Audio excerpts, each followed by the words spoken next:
Our organization was founded in 1960, and some of our governance model reflected a time when we didn't even have fax machines, never mind the internet. So we had a way of gathering and a way of decision making that in some cases was a bit antiquated. And this has given us, we knew we had to make some changes and to become more current. But I feel like this exercise we went through gave us the confidence and the insight to really feel like we're doing the right thing for the organization by moving forward. I think it just confirmed that it's important to check in on or to reimagine your governance periodically, because it can get stayed, and it can be the same way that it was, when the organization was founded or a number of years ago and things needed to change. I found it really helpful for me to see the Reimagining Governance Continuum that talks about different roles and responsibilities for different stakeholders at different points in decision making.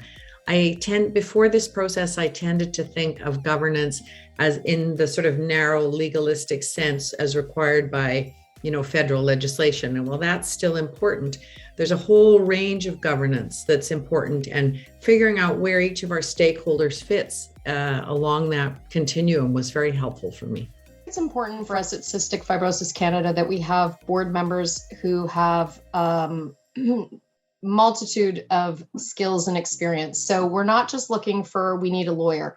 We're actually looking for, we have a matrix, and we look at certain skills we're looking for as board members. So if they have strategic thinking, or they have financial acumen, but then there's other things that are outside of, like, what's their experience with cystic fibrosis? What's their experience in healthcare, if that's of relevance, or in research? And where do they live? Because geography was very important to us as well, to have geographical diversity. Then there's other elements we look at. We look at gender, and we're just doing a look at diversity at all. We look at age right now, but we're looking at other components as well, to make sure that we have a variety of people who can help us best govern Cystic Fibrosis Canada. I think the benefit of really doing a deep dive and thinking about governance in a more intentional way is that you come up with a much more broad and inclusive set of people you want to include in your governance. And I noticed recently, for example, we recently had 3 people join our board who were in their 30s.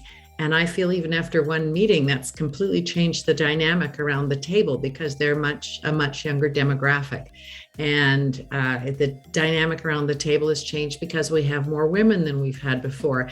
And doing this project made me really realize if we can address the other areas where maybe we aren't as representative as we could be, that just makes our decision making and our discussions richer and more fulfilling, and we end up doing a better job for people living with cystic fibrosis and their families in Canada, and that's really the goal.